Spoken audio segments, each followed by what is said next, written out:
ሰላም እንደምን አምሽታችኋል የተወደዳችሁ ተመልካቾቻችን ይህ የኢትዮጵያ ቴሌቪዥን ነው ኢቲቪ 57 በሶስተኛው ምዕራፍ ተመልሷል የሶስተኛው ምዕራፍ አበይት ጉዳዮችን አስቀድመን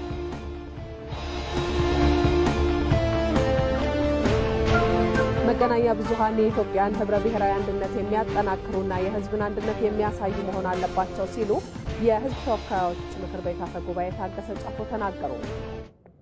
ኢትዮጵያን የሚመስል የኢትዮጵያን ብሔራዊ ጥቅም ማዕከል ያደረገ ፕሮፌሽናል የሚዲያ ስርዓት በመገንባት የህዝብን የመረጃ ተደራሽነትና ተጠቃሚነት ለማረጋገጥና የሀገራዊ ብሔራዊ ጥቅምን ለማስከበር የማይተካ ሚና ይኖረዋል። በአማራ ክልል ጽንፈኛው ታጣቂ ቡድን በትምህርት ላይ ባደረሰው ተጽዕኖ በሺዎች የሚቆጠሩ ትምህርት ቤቶች ተዘግተው በርካታ ተማሪዎች ከትምህርት ገበታ ውጭ ሆነዋል።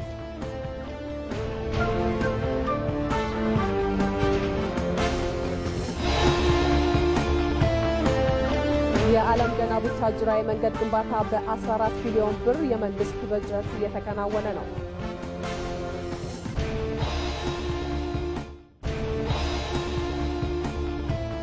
ከውጭ የሩሲያው ፕሬዝዳንት ቭላዲሚር ፑቲን ከሶሪያ ጊዜያዊ ፕሬዝዳንት አህመድ አልሻራ ጋር በሞስኮ ተወያዩ።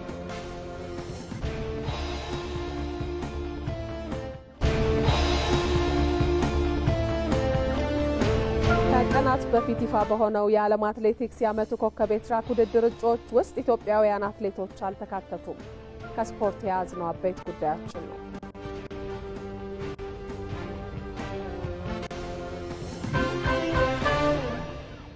ተመልካቾቻችን የኢቲቪ 57 ዜናን እየመራው ማህሌት ታደለ ከናንተ ጋር ቆይታ አደርጋለሁ። በዛሬው በኢቲቪ 57 አጀንዳችን ደግሞ በአማራ ክልል ያለው የጸጥታ መደፍረስ በመማር ማስተማር ሂደቱ ላይ ያሳደረውን ተጽዕኖ እናነሳለን። ለዚህ ደግሞ እንግዳ ጋብዘን ቆይታ እናደርጋለን። እንግዳችን በምክትል ርዕሰ መስተዳድር ማዕረግ የአማራ ክልል የትምህርት ቢሮ ኃላፊ የሆኑት ዶክተር ሙሉነሽ ደሴ ናቸው። ከእሳቸው ጋር ቆየት ብለን እንገናኛለን። አብራችሁን ሁኑ ተመልካቾች።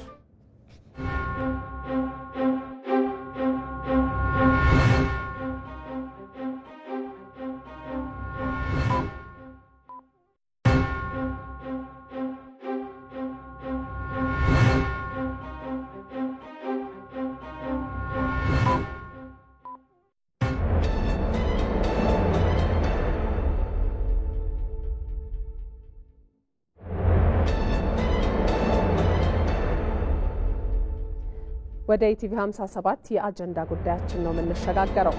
በአማራ ክልል ጽንፈኛው ታጣቂ ቡድን በትምህርት ላይ ባደረሰው ተጽዕኖ በሺዎች የሚቆጠሩ ትምህርት ቤቶች ተዘግተው በርካታ ተማሪዎች ከትምህርት ገበታ ውጪ ሆነዋል። ተማሪዎች ሰላም ስጡን እንማር ቢሉም ተስፋቸው እየተሟጠጠ መምህራንም በግድያና እገታ ስጋት ውስጥ ገብተው ክልሉ ከፍተኛ የሰለጠነ የሰው ኃይልና ተተኪ ትውልድ የማጣት የረጅም ጊዜ አደጋ ተጋርጦበታል። መሐመድ አልቃድር ዝርዝር አለው።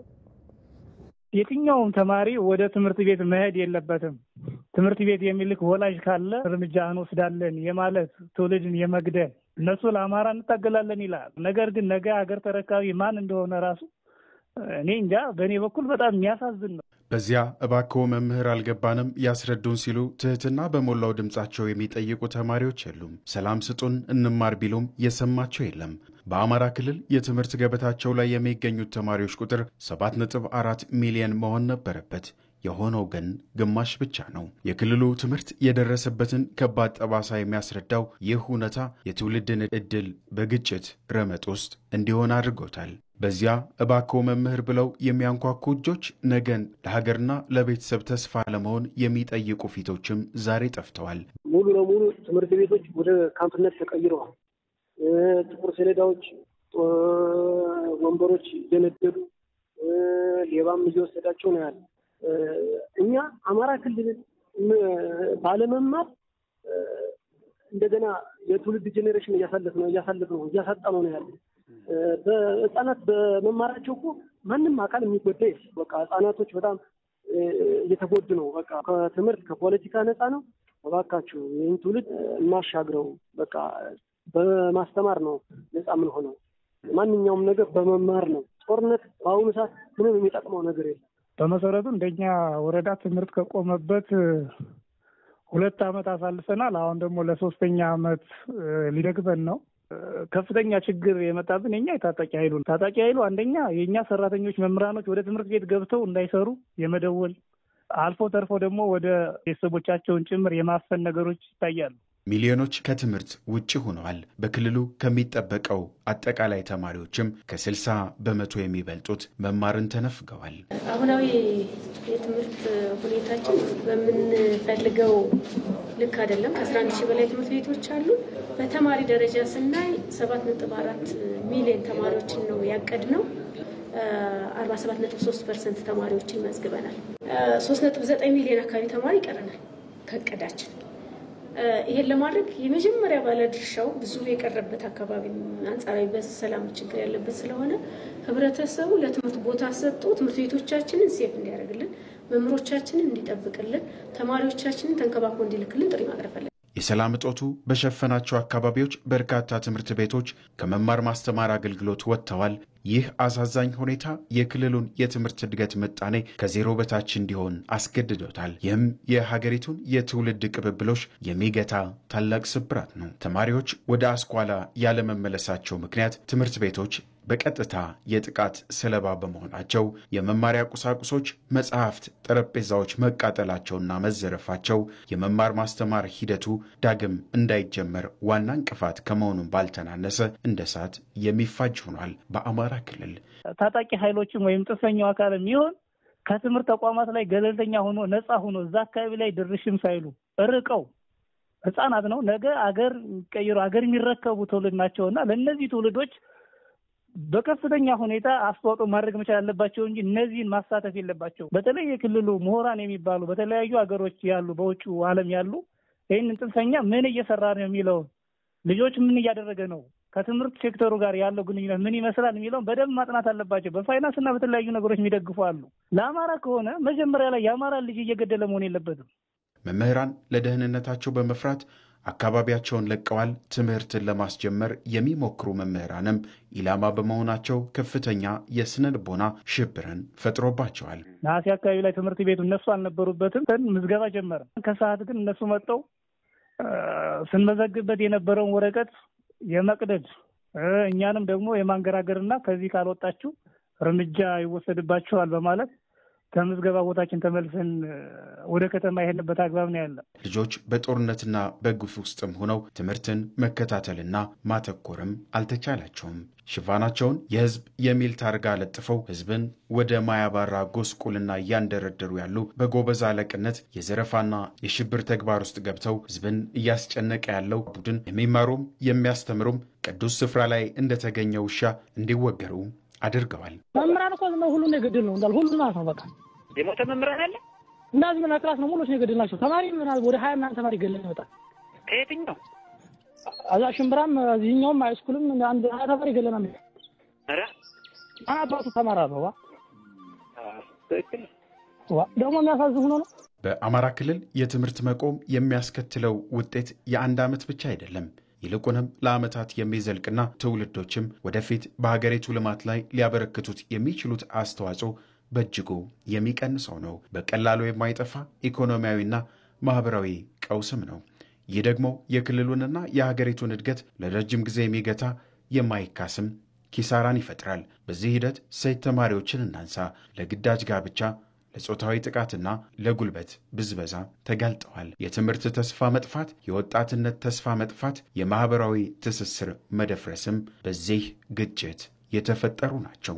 በአማራ ክልል ያለው ሁኔታ መፍትሄ ካልተበጀለት የትምህርት ገበታቸው ረመጥ ሆኖባቸው የሸሹት ሚሊዮኖች ዳግም ወደ ክፍላቸውም ካልተመለሱ የሀገር እድገትን ለረጅም ጊዜ የሚጎዳ የትውልድም አደጋ ነው።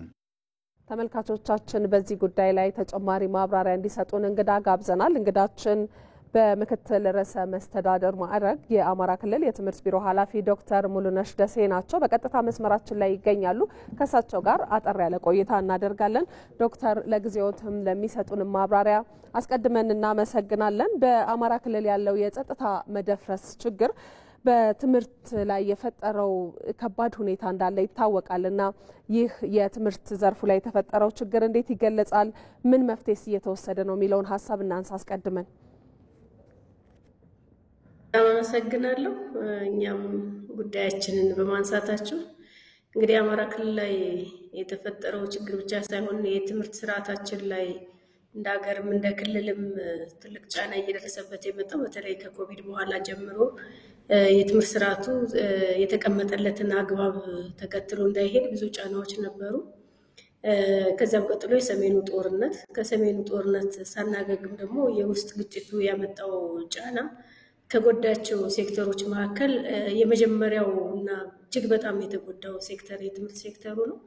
ከየትኛውም ከዓለም አቀፍ አግባብና አሰራር ውጭ የትም ሀገር ላይ ጦርነት ይኖራል። እኛ ሀገር ደግሞ ለየት የሚለው የጦርነት እልህ መወጫ እየተደረጉ እየተወሰዱ ያሉ ትምህርት ቤቶቻችን ናቸው።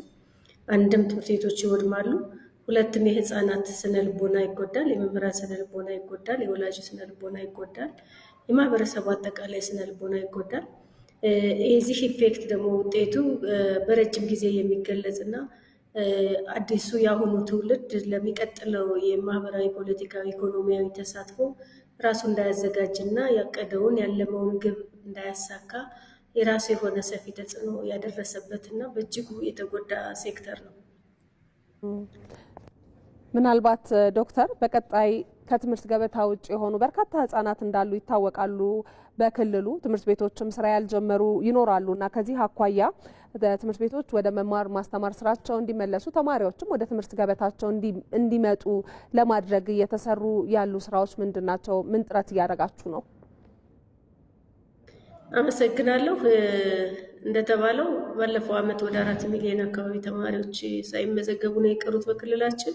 በዚህ አመት ምዝገባ አሁንም እያስኬድን ያለ ነው። ከአካባቢ ከዞን ልዩነት ስላለው እስካሁን ወደ ትምህርት ቤት ያልመጡ ወይም ያልመዘገብናቸው ያልጀመሩ ወደ 3 ሚሊዮን አካባቢ ተማሪዎች አሉን። 7.4 ሚሊዮን ተማሪ ነው ልንመዘግብ ያቀድነው። ይህንን ለማድረግ እየሰራን ያለ ነው ምንድነው? ሁሉንም የባለድርሻ አካላትን ትምህርት የትብብር ስራ ነው።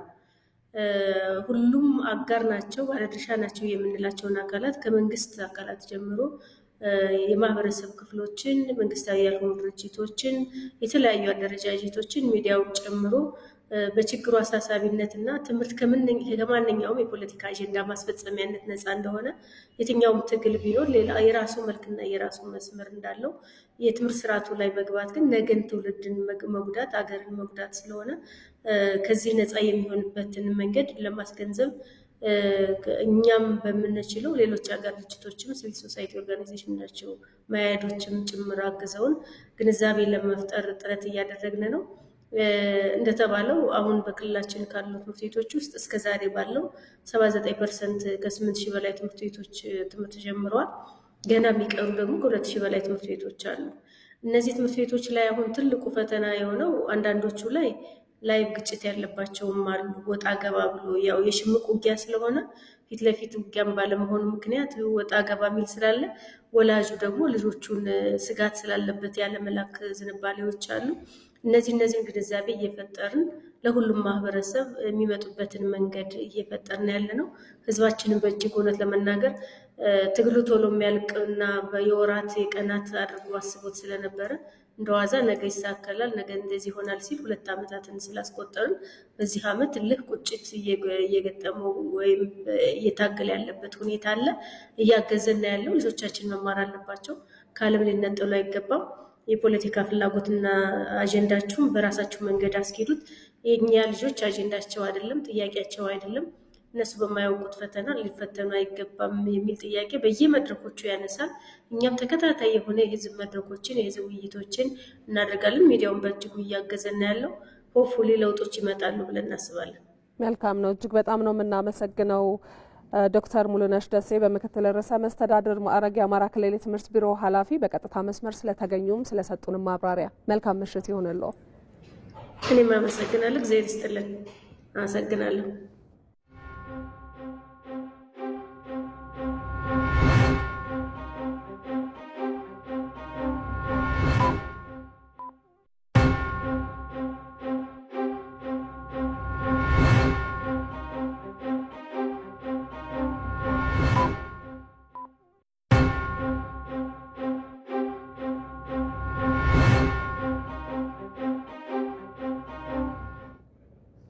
እንቀጥላለን ተመልካቾቻችን። በአካባቢያችንና በትምህርት ቤታችን በተፈጠረው ሰላምና ጸጥታ ምክንያት የትምህርት ገበታችንን በአግባቡ እየተከታተልን ነው ሲሉ የቄለም ወለጋ ዞን የአንደኛና ሁለተኛ ደረጃ ትምህርት ቤት ተማሪዎች ተናገሩ። በዞኑ ከ1116 በላይ በሚሆኑ ትምህርት ቤቶች ከ359 ሺህ በላይ የሚሆኑ ተማሪዎች ተመዝግበው ትምህርታቸውን እየተከታተሉ እንደሚገኙ የዞኑ ትምህርት ቢሮ ጽሕፈት ቤት አስታውቋል። የቄለም ወለጋ ዞን መንግስት ኮሚኒኬሽን የላከልንን ዘገባ ዘአማኑኤል መንግስቱ ያቀርበዋል። በቄለም ወለጋ ዞን ሀዋ ገላን ወረዳን ጨምሮ በዞኑ ያሉ የመጀመሪያ ደረጃና ሁለተኛ ደረጃ ትምህርት ቤቶች የመማር ማስተማር ስራቸውን እያከናወኑ ነው። በዞኑ ከዚህ በፊት የነበረው የጸጥታ ችግር በአንጻራዊነት በመቀረፉ ተማሪዎች ወደ ተለምዶ የመማር ማስተማር ተግባራቸው ተመልሰዋል። በአካባቢያችን ሆነ በትምህርት ቤታችን አስተማማኝ ጸጥታ ሰፍኗል። ትምህርታችንም በጥሩ ሁኔታ እየሄደልን ነው።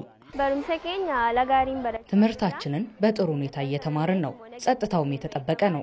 የተለያዩ መጽሐፍቶች በላይብረሪ ተሟልቶልን እየተማርን ነው። ተማሪዎች የራሳችንን ኃላፊነት ለመወጣት ጥረት እያደረግን ነው። አስተማሪዎቻችን አስፈላጊውንም ድጋፍ እየሰጡን ይገኛል። ከቤተ መጽሐፍ ጀምሮ አስፈላጊውንም ድጋፎች እየተደረገልን ይገኛል። ከዚህ ቀደም ከ2 እና 3 ዓመታት በፊት በዞኑ ሲከሰት የነበረው የጸጥታ ችግር በመንግስትና በህዝብ ተሳትፎ በመሻሻሉ ወላጆች ያለ ስጋት ልጆቻቸውን ወደ ትምህርት ቤት በመላክ እንዲማሩ ምቹ ሁኔታ መፈጠሩን የገላን ሁለተኛ ደረጃ ትምህርት ቤት የወላጆች ኮሚቴ አባል ያስረዳሉ። ሃሊበሩ በርሲሱ የአመጋሪዳ እኒላላ አንስ የሮንዱ ማስተነርጋማ ደጋግሜ ወደዚህ ትምህርት ቤት እመጣለሁ። ያለውንም ነገር እከታተላለሁ። የመማር ማስተማሩ ሂደት በአግባቡ እየተሰጠ ይገኛል። እንደ ወላጅ ኮሚቴ ሁሉን ነገር በቅርበት እየተከታተልኩ ነው። ወላጆችም ልጆቻቸውን ወደ ትምህርት ቤት እየላኩ ነው። የሀዋ ገላን ወረዳ አንደኛ ደረጃ ትምህርት ቤት ተርካንፊ ወርቃሳ መምህር የመማር ማስተማሩ ሂደት በአግባቡ እየተከናወነ በመሆኑ መምህራንም ተወዳዳሪ የሆነ ትውልድ ለመፍጠር እየሰሩ መሆኑን ገልጸዋል። እኛ መምህራን ለመማር ማስተማሩ ሂደት እቅድ አውጥተን በእቅዱ መሰረት እየሰራን እንገኛለን። ተማሪዎቹም በጥሩ ሁኔታ ትምህርታቸውን እየተቀበሉ ነው። በተፈጠረው ሰላምና ጸጥታ የመማር ማስተማሩ ሂደት እየተከናወነ ነው። ተማሪዎች በሀገር አቀፍ ደረጃ ተፎካካሪ እንዲሆኑ አስፈላጊውን ጥረት እያደረገን እንገኛለን።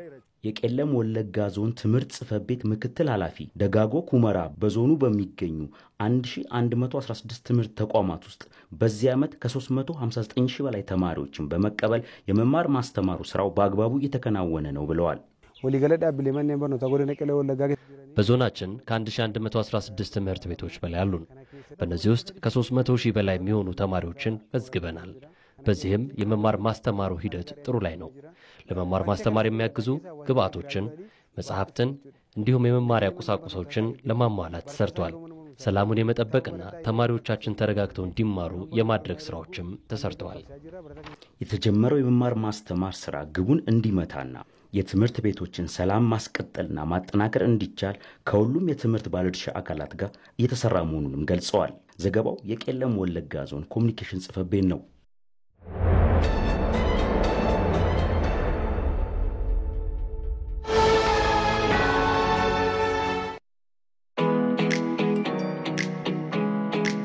የቴክኖሎጂ ችሎታዎች ባደጉ ቁጥር ሰውን ለመጉዳት የሚጠቀሟቸውም ይበዛሉ። የዕለት ጉርሶንም ሆነ ለነገ ያሉትን አንጡራውን ከቀማኞች ለመታደግ ማስተዋልን ይሻል።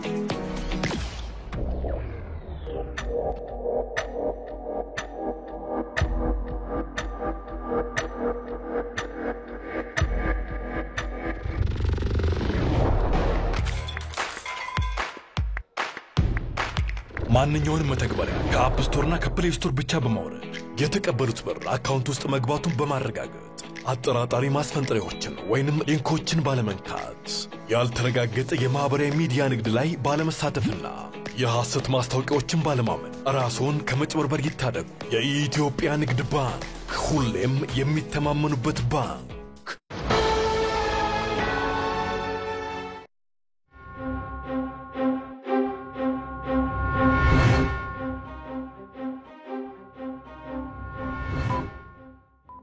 የኢቲቪ 57 ዜናችንን እየተከታተላችሁ ነው። ወደ ሌሎች ዘገባዎቻችን እናልፋለን። መገናኛ ብዙሃን የኢትዮጵያን ህብረ ብሔራዊ አንድነት የሚያጠናክሩና የህዝብን አንድነት የሚያሳዩ መሆን አለባቸው ሲሉ የህዝብ ተወካዮች ምክር ቤት አፈ ጉባኤ ታገሰ ጫፎ ተናገሩ። የኢትዮጵያ መገናኛ ብዙሃን ባለስልጣን የመገናኛ ብዙሃንን አቅም ለማሳደግ የተቋቋመውን የሚዲያ ልህቀት ማዕከሉን በይፋ ስራ አስጀምሯል። ኤልሻዳይ ወንድማገኝ የኢትዮጵያ ሚዲያ ልህቀት ማዕከል ይፋዊ የስራ ማስጀመሪያ መርሃ ግብር ተካሂዷል። በመርሃ ግብሩ ላይ የህዝብ ተወካዮች ምክር ቤት አፈ ጉባኤ ታገሰ ጫፎ በኢትዮጵያ መልክ የተቋቋመው የሚዲያ ልህቀት ማዕከል የኢትዮጵያን ብሔራዊ ጥቅም በማስጠበቅ የመረጃ ተደራሽነትን ለማስፋት የጎላ ሚና ይኖረዋል ብለዋል። ኢትዮጵያን የሚመስል የኢትዮጵያን ብሔራዊ ጥቅም ማዕከል ያደረገ ፕሮፌሽናል የሚዲያ ስርዓት በመገንባት የህዝብን የመረጃ ተደራሽነትና ተጠቃሚነት ለማረጋገጥና የሀገራዊ ብሔራዊ ጥቅምን ለማስከበር የማይተካ ሚና ይኖረዋል። በርካታ ብዝሃነቶች ቢኖሩንም አንድ ሀገር አለን፣ ብሔራዊ ጥቅም አለን። ስለዚህ ለብሔራዊ ጥቅማችን መስራት ለአንድ ወገን እንደ መስራትም አይደለም፣ ለሀገር መስራት ነው። የኢትዮጵያ መገናኛ ብዙሃን በአራት ጉዳዮች ላይ ወጥ አረዳድና የይዘት ስምምነት ሊኖራቸው እንደሚገባ በተለይም ብሔራዊ ጥቅምን ማስከበር፣ አንድነትን ማጠናከር ሊሰሩባቸው የሚገቡ ጉዳዮች መሆናቸውን የጠቅላይ ሚኒስትሩ የማህበራዊ ጉዳዮች አማካሪ ሚኒስትር ሙሐዘ ጥበባት ዳይቆን ዳንኤል ክብረት ገልጸዋል። የመጀመሪያው ብሔራዊ ጥቅም የኢትዮጵያን ብሔራዊ ጥቅም ምን ጊዜም ቢሆን የማይረሳ የትኛውም የአሜሪካ ሚዲያ የአሜሪካ የኒውክሌር እና የአቶሚክ ቦምብ የት ቦታ እንዳለ ሲዘርዝር አታገኙትም። የኢትዮጵያ ሚዲያ ግን የኢትዮጵያ የስትራቴጂክ ማዕድናት እዚህ ቦታ ይገኛሉ እንዲህ ይሆኑ ነው እያለ በየቀኑ ሲያወጣ ግን ታገኙታላችሁ። ይሄን የኢትዮጵያ ሚዲያ ነው ለማለት ያስችላል። የኢትዮጵያ ሚዲያ የኢትዮጵያን ህብረ ብሔራዊ አንድነት የሚያጠናክር ሚዲያ መሆን አለበት። ሚዲያው ምንም ቢሆን ሰዎች ወደ አንድነት፣ ወደ መሰባሰብ፣ ወደ ጋራ ጉዳዮች እንዲመጡ የሚያደርግ ትርክት እንጂ ሰዎችን የሚያበጣብጥ የሚያለያይ የሚያናችፍ ትርክት ውስጥ የሚገባ ከሆነ እሱ የኢትዮጵያ ሚዲያ አይደለም። ኢትዮጵያዊ ሚዲያ ኢትዮጵያዊ ጋዜጠኛ ዓለም አቀፍ ሂደቱን በጠበቀ መልኩ መሆን አለበት ሲሉ ደግሞ ዶክተር ሳምሶን መኮንን ተናግረዋል። ፕሮፌሽናሊዝሙን ለሀገር ብሔራዊ ጥቅም ማስከበር የፍሪደም ኦፍ ኤክስፕሬሽን እንዳለ ሆኖ ሙያዊነቱ እንዳለ ሆኖ ኢቲካል ኮድ ኦፍ ኮንዳክቱ እንዳለ ሆኖ ግን ደግሞ ኢትዮጵያውያንና ኢትዮጵያ ላይ ጥቅሙ የሀገር ጥቅም ላይ ፎከስ አድርጎ የሚሰራ ኢንዱስትሪ መፍጠር ይኖርብናል ብለን ነው ያሰብነው። ከዚህ አንፃር ኢትዮጵያዊ የሆነ ሚዲያ ኢትዮጵያዊ የሆነ ጋዜጠኝነት መፍጠር አስፈላጊ ነው። አዲስ አበባ ዩኒቨርሲቲ የሚዲያ የልህቀት ማዕከልን በመደገፍ ረገድ የበኩሉን አስተዋጽኦ እንደሚያደርግ የአዲስ አበባ ዩኒቨርሲቲ ፕሬዝዳንት ዶክተር ሳሙኤል ክፍሌ ተናግረዋል። ለኢንዱስትሪው ፍላጎት ምላሽ የሚሰጥ የፕሮግራሞች አቀራረጽ የሙያ ሰርቲፊኬት ፕሮፌሽናል ሰርቲፊኬት ያስፈልጉናል ብለን በቅርቡ የአዲስ አበባ ዩኒቨርሲቲ ሴኔት ለኢንዱስትሪ ፍላጎቶች ምላሽ የሚሰጥ የፕሮፌሽናል ሰርቲፊኬት ደረጃ ህጋዊ የዩኒቨርሲቲ ደረጃ የስልጠና ፕሮግራሞች እንዲሆኑ ወስኗል። አሁን በዚህ የሚዲያ ልህቀት ማዕከል ውስጥ በዚህ ባች ከተመለመሉትና ወደፊትም ከሚኖሩት ጋር ዓለም በፍጥነት እየተቀየረ ነው። ካሪኩለሙን በፍጥነት እዛ ለውጥ መቀየር አይቻልም። የሚኖረው ጉድለት ደግሞ በየነጋታው እየታወቀ ነው የሚሄደው። ያንን ተከታትሎ የሚሞላ የሙያ ሰርቲፊኬት ያስፈልገናል። በመርሃ ግብሩ ላይ የፌዴራል ከፍተኛ አመራሮች፣ የተለያዩ የመገናኛ ብዙሃን ሰራተኞች፣ የአዲስ አበባ ዩኒቨርሲቲ የስራ ኃላፊዎች ተገኝተውበታል። የኢትዮጵያን ታሪካዊ ጠላቶች አካሄድ በመረዳት በአንድነት መቆም እንደሚገባ ምሁራን አሳሰቡ። ምሁራኑ እንዲህ ባለው የማንሰራራት ጊዜ ጠላቶቻችን ኢትዮጵያን የማዳከም አካሄድ ላይ ይበረታሉ ብለዋል። ሀብታሙ ተክለስላሴ ያነጋግሯቸዋል። እንከታተለው። የተፈጥሮ ሀብቷን መጠቀም በራስ የመቆም የመጽናት ጉዞዋን መጀመር አያስደስታቸውም። የኢትዮጵያ ታሪካዊ ጠላቶች ወደ ቀደመ ገናናነትና ሀያልነት የመመለሷ ነገር አይቀሬ መሆኑ ደግሞ ግልጽ ምክንያት ነው። ኢትዮጵያ በቀጣናው ትልቅ የተፈጥሮ ሀብት አላት፣ የመልማት አቅም አላት። ኢትዮጵያ ይሄን የተፈጥሮ ሀብቷን ህዝቧን አንቀሳቅሳ የተፈጥሮ ሀብቷን ማልማት ከቻለች ብዙ ተአምር መስራት ትችላለች። የአካባቢው ሀያል መሆን ትጀምራለች ማለት ነው። ያ ደግሞ ዛሬ እነሱ የሚፈሩት በነገራችን ላይ እነሱ የሚፈሩት ዛሬ እቺኛውን የህዳሴን ግድብ አይደለም የሚፈሩት። ተጨማሪ ሌሎች ትላልቅ ፕሮጀክቶች ምናልባትም የኛን ጥቅም ይጎዳል ብለው የሚያስቡ ትላልቅ ፕሮጀክቶች ነገ ኢትዮጵያ ዲዛይን አድርጋ እውን ታረጋለች የሚል ፍራቻ አላቸው። ስለዚህ ይሄ ስለሆነ በተለያየ መልኩ ይሄንን የኢትዮጵያን የመልማት ፍላጎት የማደናቀፍ የማጨናገፍ ስትራቴጂ ነው ማለት ነው የሚከተሉት። እነዚህ ሶስተኛ ዓለም ሀገሮች ቻሌንጆችን ለመወጣት የሚሄዱባቸው ነገሮች አሉ። ለምሳሌ አጀንዳ ይሰጣቸዋል። አጀንዳ ተቀባይ ናቸው። አሁን ለውጡ ከመጣ በኋላ የአገሪቷ የውስጥም የውጭም ፖሊሲ ሽፍት ነበር የተከሰተው። ለምሳሌ ምስራቅ አካባቢ ኢትዮጵያ የወሰደችው ፖሊሲ it is more of cooperation አብረን እንስራ mutual trust comparative advantage እንጠቃቀም ይሄ ኢንተግሬሽን ነገር መጣ። ስለዚህ አጀንዳው እየቀረ ነው። ኢትዮጵያ እነዚህ ትላልቅ ሜጋ ፕሮጀክቶችን ከሰራቸው ወደ ኢኮኖሚክ ሺፍት ስለምትገባ ለምሳሌ የቀጠናውና የዓለም ያላቸው ኢንተረስት የኢንተር ኮንፍሊክት ኢንተረስት ይፈጠራል። የነዛ የነበራቸው ጥቅም ኢትዮጵያ ጥቅሟን ስለምታስጠብቅ እሱን ለማስቀረት ነው እነዚህ ሰዎች የሚሯሯጡት። ታላቁ የኢትዮጵያ ህዳሴ ግድብ መጠናቀቅ ይፋ የተደረጉ ሌሎች ግዙፍ ፕሮጀክቶች አይቀሬውን ብልጽግና ቀድመው ይናገራሉ። ኢትዮጵያን ማዳከም የማይተኙለት ዓላማ የዘወትር ትልምና ጽኑ ፍላጎታቸው ነው። ለዚህ ደግሞ ፖለቲካዊ መቃቃርን፣ የእርስ በርስ ግጭት መጠንሰስን ጨምሮ በርካታ መንገዶችን ይጠቀማሉ። ተከፍተናል ብለው የሚወጡ ግሩፖችን የማደራጀት የሚደግፉት ግን ለነዛ ተቃዋሚ ነን ብለው ለወጡት የነሱን ምክንያት አምነውበት አይደለም። መንግስትን ያዳክምልኛል ያለው መንግስት ይዳከምልኛል ያለው መንግስት የማዳከም ስትራቴጂ ነው። በደርግ ብትሄድ እንደዛ ነው። ጃንሆይንም እንደዛ ነው ያደረጓቸው። ደርግን እንደዛ ነው ያደረጉት። ኢፒዲአርኤፍን ያዲግንም ዘሴም ስትራቴጂ ሲከተሉ ቆይተዋል። አሁን በብልጽግናም የተለየ ነገር አይደለም ያለው ማለት ነው። ሶ ይሄ የቆየ የፖለቲካ አጀንዳቸው ነው። እስካሁን ድረስ እንደቀጠለ ነው። ብሔር ለብሔር ማጋጨት፣ በጂኦግራፊ ላይ ማጋጨት፣ በእምነት ላይ ማጋጨት ይሄ የዲጂታል ዋርፌር ይባላል። ዲጂታል አሁን ያለንበት ሶሻል ሚዲያ በጣም ያጋግሉታል። ምንም ያልነበረ ቁርሾ ያነሱታል። መካከለኛው ምስራቅ በጣም ብዙ ጥቅሞችን ይፈልጋል። ብዙ ነገሮችን ከውጭ ያስመጣል። ምግብን ብትለው፣ ስጋን ብትለው፣ ማዕድንን ብትለው እነዚህ ነገሮች ሁሉ ኢትዮጵያ የማቅረብ ብቃትም ኳሊቲም አላት። ይሄን ለማስቀረት እነዛ ወደዛ የሚያቀርቡ ሌሎች ሀገሮች ይሄንን ይሞክራሉ። ስለዚህ ምን እንደሚጠቀሙት እነዚህ አሁን የጠቀስኳቸው ምክንያቶችን ይጠቀማሉ። የጠላቶቻችንን ሴራ በቅጡ መረዳትና መገንዘብ ከሁሉም ይጠበቃል። ሀገር ማጽኛው ማሻገሪያው መንገድ መደመር፣ አንድ ሆኖ ጸንቶ መቆም ነው። ኢንተርናል ዩኒቲ ውስጣዊ አንድነታችን ከማንም በላይ እሱ ላይ መስራት አለብን ብዬ አስባለሁ። ልንለያይ እንችላለን። በአሳሰብ ልንለያይ እንችላለን። የተለያየ ፖለቲካ አመለካከት ሊኖረን ይችላል። የተለያየ ሃይማኖት ሊኖረን ይችላል። የተለያየ አረዳድ ሊኖረን ይችላል። ኢትዮጵያ በምትለው አገር ላይ ግን ኮንሰንሰስ ሊኖረን ይገባል። መግባባት ሊኖረን ይገባል። አንድነት፣ ሀገራዊ መንፈስ መፍጠር፣ መጠናከር። ሁለተኛ የሰው ኃይል ጉልበት መገንባት።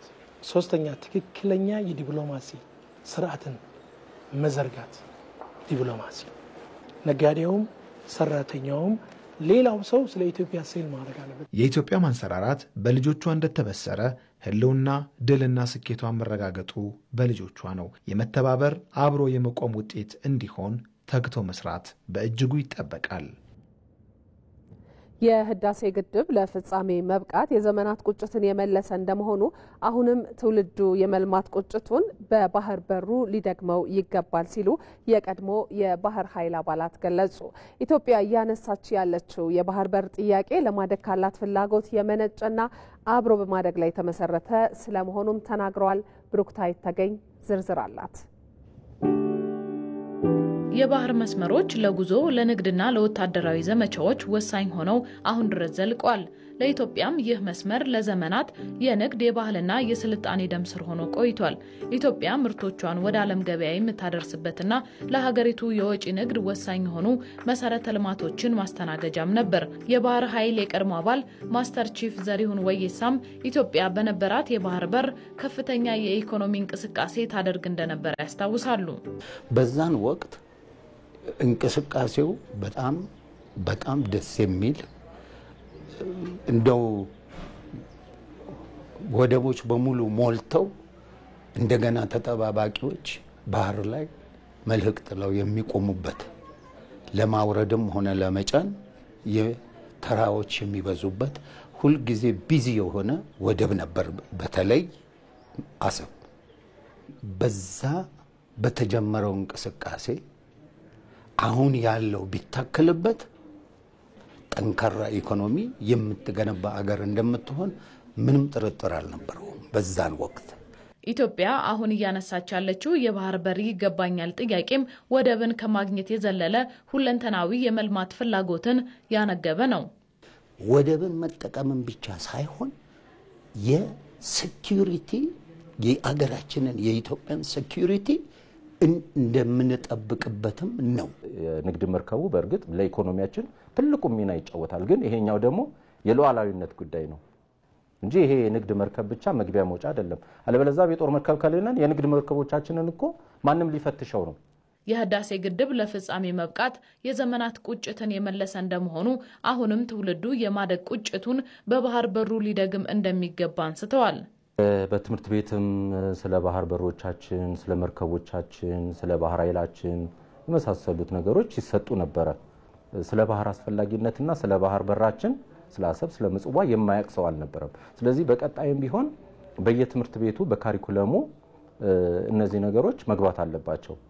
ብዙዎቹ የባህር በር እንደነበረን ይሄንን የማያውቁ ብዙ ወጣቶችን አጋጥመውኛል። ታላቁ ህዳሴ ግድብ ኢትዮጵያ በራሷ አቅም ሰርታ መጨረስ እንደምትችል ዓለም አቀፉን ማህበረሰብ ያሳመነችበት ነው። አሁን ደግሞ ኢትዮጵያ የምታነሳውን የባህር በር ጥያቄና የመልማት ፍላጎትን ለመጠምዘዝ የሚሞክሩ አካላትን መክታትም ያስፈልጋል።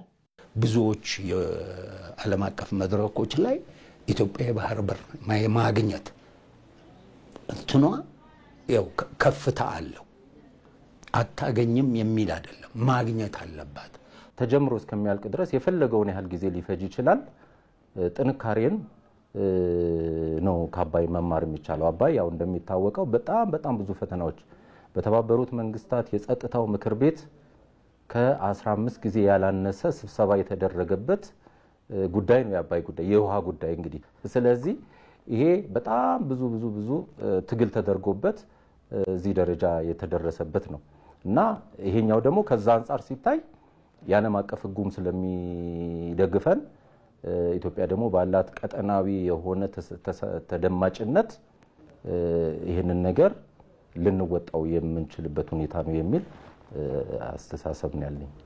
የባህር በር ጥያቄ የዘመናት የትውልድ ቁጭት ከድህነት የመላቀቅ ጥያቄ መሆኑንም አስረድተዋል። በመስኖ ልማት ምርትና ምርታማነትን ሊያሳድጉ የሚችሉ የውሃ መሳቢያ ሞተር ፓምፕ ድጋፎችን እያገኙ መሆናቸውን በምስራቅ ጎጃም ዞን እነማይ ወረዳ የመስኖ ልማት ተጠቃሚ አርሶ አደሮች ተናገሩ። በወረዳው በተያዘው የምርት ዘመን ከ1900 በላይ ሄክታር መሬት የተለያዩ ሰብሎችን በመስኖ ለማልማት ታቅዶ ዝግጅት መደረጉም ተገልጿል። ሳሙኤል ወርቃየሁ ኢትዮጵያ የክረምት ዝናብን በመጠቀም ሰብልን በዓመት አንድ ጊዜ ከማምረት ባለፈ አርሶ አደሮች በየአካባቢው የሚገኙ የውሃ ሀብትን በመጠቀም ሰብልን በበጋም ጭምር እንዲያመርቱ ልዩ ትኩረት ተሰጥቷል። በምስራቅ ጎጃም ዞን የእነማይ ወረዳ አርሶ አደሮችም የውሃ መሳቢያ ሞተር ፓምፕ ጭምር እየተከራዩ በአካባቢያቸው ሰብልን በበጋ የማምረት ልምድ እንዳላቸው ያነሳሉ። ተጠቃሚነታቸውንም ገልጸዋል። ሞተር እየተከራየን አቅም የሌለን ሽምብራ፣ ሽንኩርት ምናምን በጣም እየተጠቀምኩ ነው ያለው። ተቀደሙ ተዘልማዱ አስተራረስ በመስኖ ያለ ሰላም ያመጣው ጥሎት የተለየ ገቢ በማግኘት የከተማ ቤት እንዲሰራው ያለው ከአንድ በሬ ወደ ሁለት በሬ ከሁለት በሬም ወደ ትርፍ ሀብት ተሸጋግራለሁ። በወረዳው ያለውን ጸጋ በመጠቀም ሰብልን በመስኖ የሚያለሙ አርሶ አደሮችን የማበረታታትና የመደገፍ ስራዎችም እየተሰሩ መሆኑ የተገለጸ ሲሆን በዚህም ለመስኖ ተጠቃሚ አርሶ አደሮች ከ2.1 ሚሊዮን ብር በላይ ወጪ የተደረገበት የውሃ መሳቢያ ሞተር ፓምፕ ድጋፍ ተሰጥቷቸዋል። በምግብ ስርዓት ማጠናከሪያ ፕሮግራም ድጋፍ አማካኝነት የመጣ የውሃ መሳሚያ ፓምፕ ነው። ይሄ በአጠቃላይ ይሄ ሲገመት ከ2.1 ሚሊዮን ብር በላይ የሚገመት 19 የሚደርሱ ሞተር ፓምፖችን ከዚህ ውስጥ እንግዲህ ወጣቶች በማህበር ተደራጅተው በቡድን ተደራጅተው የሚሰሩ ወጣቶችን ጭምር ታሳቢ ያደረገ ስርጭት የሰራንበት ሁኔታ ነው ያለ። ከዚህ ውስጥ ደግሞ የሴቶችን ተሳትፎም ጭምር አብሮ ሊያበረታታ የሚችል ሴቶች የመስራት አቅማቸውንም ጭምር ለማሳደግ በሚል ጭምር ሴቶችን ጭምር ያሳተፍንበት ሁኔታ እንዳለ እንዲወሰድ የውሃ መሳቢያ ሞተር ፓምፕ ድጋፍ ከተደረገላቸው አርሶ አደሮች መካከል ፓምፕ እየተከራዩ ሲያለሙ የነበሩ እነዚህ አርሶ አደሮችም ተጠቃሚ ሆነዋል። ይህም ሰብልን በመስኖ በማልማት ምርትና ምርታማነታቸውን የሚያሳድግ ስለመሆኑም ተናግረዋል። አሁን ግን በቃ ለመግዛት ዝግጅት ሆኜ ተቀምጬ ነበር። በቃ በስሪያ ጉዳይ ግብርና መለመለኝ መጣሁ። ሞተር ተሰጣላችሁ ተብሎ ያንን ሳገኝ ደስተኛ በጣም ደስተኛ ሆንኩ። በነጻነት እሰራለሁ። ሞተሬን አግኝቻለሁ። ውሃ ገድባለሁ። ወጣት ወንድሞች አሉኝ አብረውኝ የሚለፉ እነሱን ይዤ ነው የምጠቀም። የተለያየን በቃ ልማት አለማለሁ ማለት ነው። ይህን ሞተር በነጻ ስንሰጥ የበለጠ እናለማበታለን ብለን በጣም ተደስተናል።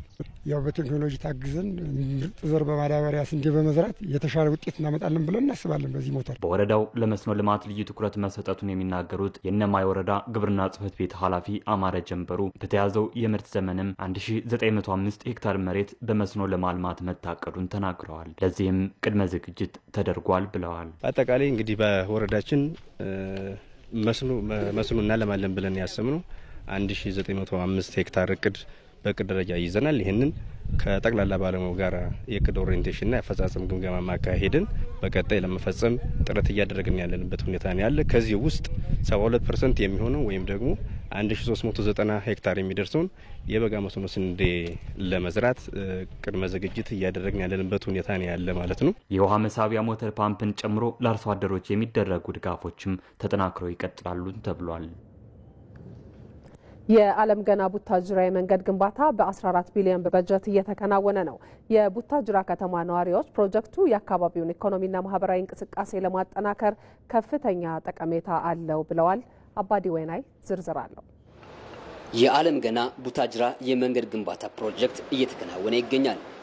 ይህ የመንገድ ፕሮጀክት 132.7 ኪሎ ሜትር የሚሸፍን ሲሆን ከ14 ቢሊዮን ብር በላይ የመንግስት በጀት ተይዞለታል።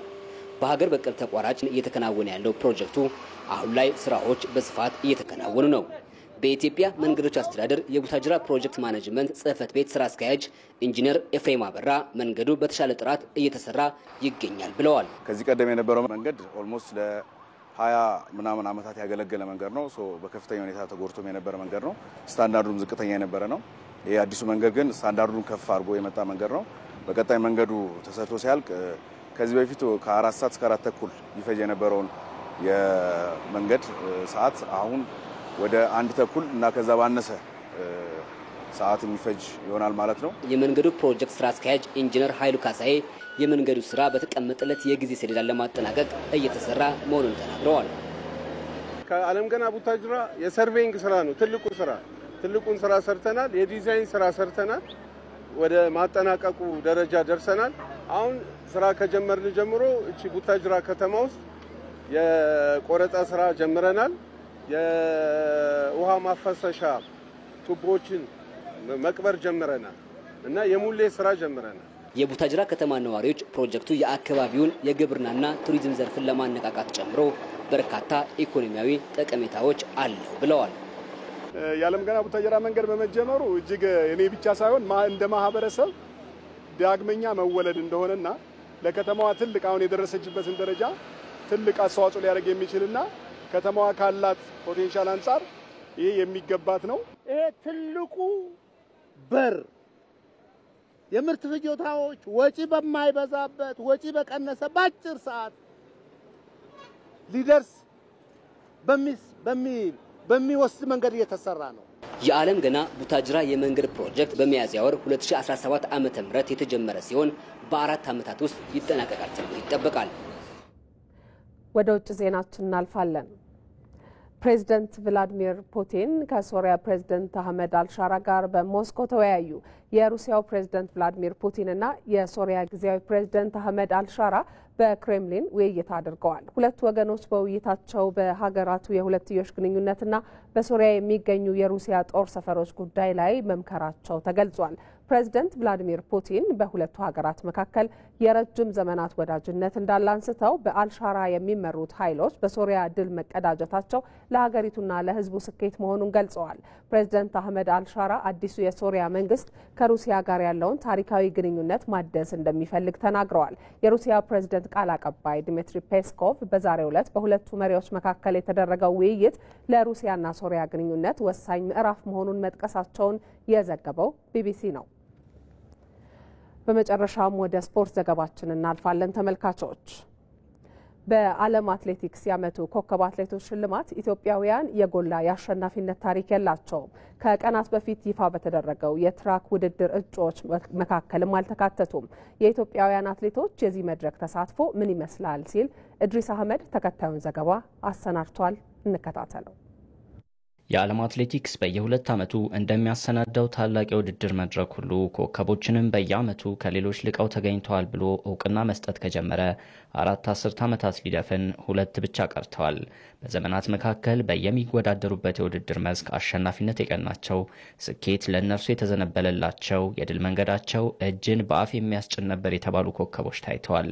በመንገዳቸው ከብረዋል፣ ተከብረዋል። ከምርጦችም የላቃችሁ ምርጦች ናችሁ ተብለዋል። ዩዜን ቦልትና ሂሻም ኤልጉሩዥን ያክል ግን ወደዛ የድል መድረክ ስሙ ተደጋግሞ የተጠራ አትሌት የለም። ኤሌና ኢዜምባዬቫም ሳትረሳ። እነዚህና መሰል አትሌቶች በዘመናቸው የተረማመዱበት ስኬት በሽልማቱ የኋላ ታሪክ ላይ በደማቅ የተጻፈ የስኬት ገጽ እንዲነበብላቸው አድርጓል። ከቀናት በፊት ደግሞ ኢትዮጵያ በአትሌቲክስ የተሳትፎ ታሪኳ ደካማ የተባለ ውጤት ባስመዘገበችበት ዓመት የዓለም አትሌቲክስ ለ2025 ሽልማት ያሳለፉት ውጤታማ የውድድር ዓመት ለሽልማቱ ቅርብ ያደርጋቸዋል ያላቸውን አትሌቶች ይፋ አድርጓል። በሁለቱም ጾታ 5 አትሌቶች ስማቸው በእጩዎች ዝርዝር ውስጥ ሲሰፍር እንደ ብዙዎቹ ያለፉት ዓመታት የሽልማት መድረኮች አንድም ኢትዮጵያዊ ስም በዝርዝር ውስጥ አልተገኘም። 2 የመካከለኛ፣ 2 የረዥም፣ ቀሪዎቹ የአጭር ርቀት አትሌቶች ናቸው ስማቸው ከዝርዝሩ መሃል የተጠቀሰው። 5 ከአሜሪካ፣ 3 ከኬንያ፣ ቀሪዎቹ 2 አትሌቶች ደግሞ ከፈረንሳይና ሆላንድ ሆነዋል። ኢትዮጵያውያን በውድድር ዓመቱ እጩ ባልሆኑበት የሽልማት መድረክ በታሪክ ምን ድርሻ ነበራቸው የሚል ጥያቄ ከተነሳ በ1998 እንደ አውሮፓውያን አቆጣጠር መነሻው ይሆናል። የ4 የዓለም ሻምፒዮናዎችና የ2 ኦሎምፒኮች ባለክብሩ ኃይሌ ገብረስላሴ አንድ ብሎ ይጀምራል። ቀነኒሳ በቀለ በዓለም አትሌቲክስ በድል መንገዱ የማለዳ ዘመናት የዚህ ሽልማት መድረክ ባለሟል ሆኗል። 2 ጊዜ አከታትሎ 5000 ሜትርን ደጋግማ የነገዘችበት መሰረት ደፋር 2007 የጀመረችው በሴቶች ዘርፍ የአሸናፊነት መንገዱ ገንዘቤ ዲባባን፣ አልማዝ አያናና ትዕግስት አሰፋንም በየዘመናቱ አስከትሏል። ዛሬ ላይ የያዛችሁት መንገድ ብሩህ ነገ እንዳላችሁ አመላካች ነው። የነገ ኮከብነት ለእናንተ የቀረበ ይመስላል የተባሉ ታዳጊዎችም በየዘመናቱ ይህንኑ ሽልማት መቋደሳቸው አልቀረም። በዚህ መድረክ የኢትዮጵያ ድርሻ እንዴት ይገለጻል? በኦሎምፒክ 24 ጊዜ፣ በዓለም ሻምፒዮና 35 ጊዜ የቀደሙ በየጊዜው የስኬት ምሳሌ የሆኑ ግዙፍ ስሞችን ለዓለም ብታበረክትም ወደዚህ የአሸናፊዎች መድረክ ግን አትሌቶቿ ደጋግመው አልተመላለሱም። አንዳንዴ ጫፍ የነካ ስኬታማ የውድድር ዓመት ቢያሳልፉ እንኳ በሌላ ኮከብ ተበልጠው አንዳንዴም በአሻሚ ምርጫዎች ሽልማቱን ደጋግመው አልተጠሩበትም። እንደ ሀገር ያለው የአትሌቲክስ ቁመና በዓለም አቀፍ መድረኮች እየተመዘገበ ያለው ደካማ ውጤት ግን የአንበሳውን ድርሻ ይወስዳል። እንዲህ ያለው ታይቶ የማይታወቅ የተባለለት የቶኪዮን የዓለም ሻምፒዮና የመሰሉ ወይም ከዚህ በመጠኑ ሻል ያሉ ውጤት አልባ ዓመታት እንኳን አሸናፊነቱን በእጩዎች ዝርዝር ውስጥ ደጋግሞ መግባቱን ሩቅ አድርገውታል። አትሌቲክሱ እንደ ቡድን ውጤት ከማጣቱን ባሻገር ትላንትን ሲያማትሩ ትዝታቸው ለዛሬ የቀረ አንድ ሆነው እንደ ብዙ በመኖራቸው ሚዛንን የሚደፉ ግምትን የሚያዛቡ ዘመን ተሻጋሪ ኮከቦችን ዛሬም ይናፍቃል። ክቡራን ተመልካቾቻችን የሐሙስ ምሽት የኢቲቪ 57 ዜናችን በተከታተላችሁት መልኩ ተጠናቋል። ከኛ ጋር ስለነበራችሁ እጅግ አድርገን እናመሰግናለን። ከዜናዎቹ ጋር ማህሌት ታደለ ቆይታ አድርጌያለሁ። መልካም ምሽት ይሁንላችሁ። በሰላም እደሩ።